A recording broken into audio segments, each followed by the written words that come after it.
de que forma que esse plano ele viabiliza um modelo de gestão cultural que, de fato, fomente a cultura no território. Afinal, é ali que ela acontece.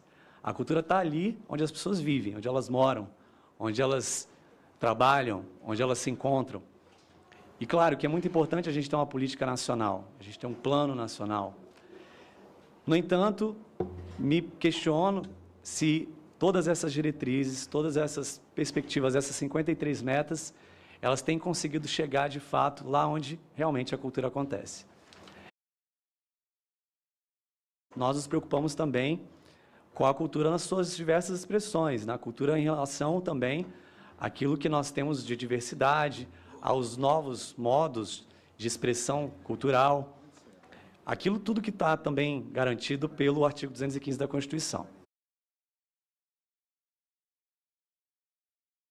Isso é muito importante. Aí eu penso que nós precisamos preencher um hiato, preencher uma lacuna existente no setor público brasileiro, nas políticas públicas do país, que é a aproximação e o diálogo entre a academia e as estruturas governamentais.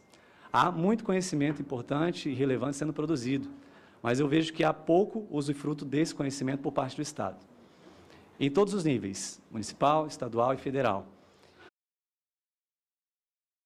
Em especial, aquelas expressões que não são contempladas pela indústria cultural, que não são contempladas pela cultura dominante, elas precisam ser vistas pelo Estado, elas precisam ser contempladas na perspectiva da indução, do fortalecimento, principalmente da autonomia. Nesse estudo que nós estamos fazendo sobre os coletivos de cultura aqui do DF, nós estamos perguntando às pessoas, aos grupos, aqueles que não recebem o dinheiro, o que eles precisam. Qual é o modelo de gestão suficiente para fomentar a cultura no território? E, em geral, o que nós estamos constatando é a palavra autonomia. Os grupos querem autonomia. E aí eu acho que a gente precisa também começar a observar mais experiências na América Latina, experiências em outros continentes, né, principalmente na Europa também, em que o papel do Estado, do ponto de vista do financiamento, ele continua sendo importante, porque existe todo um circuito que precisa se alimentar desse financiamento, mas existe todo um outro arcabouço cultural que ele não se alimenta do financiamento. Ele se alimenta de outras situações. Se alimenta, por exemplo, do impulso, da acomodação no espaço público, por exemplo.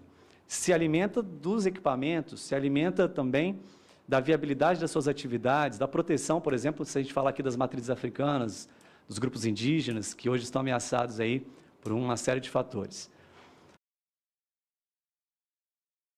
A gente tem, já constatado no Brasil, uma concentração socioespacial dos equipamentos visível.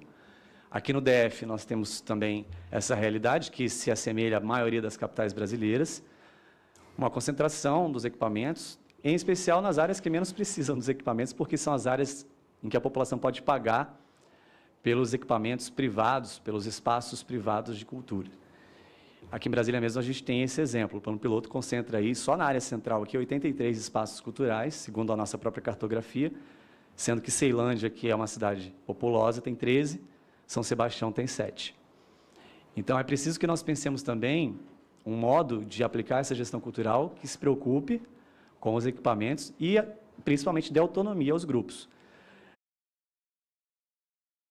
É muito importante o espaço do Conselho de Cultura, mas também o que nós, em alguns estudos, estamos levantando é em que pé que esses conselhos eles têm sido, de fato, democráticos.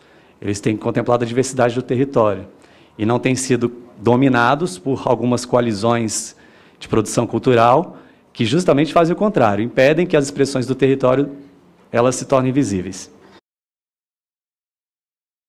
E é essa pergunta que eu deixo, acho que é um ponto muito importante para nós refletirmos, porque não adianta estruturarmos planos, metas, se nós não estamos nos preocupando lá na ponta, que é onde a cultura acontece. Muito obrigado a todos e em breve nós abrimos aqui para o debate.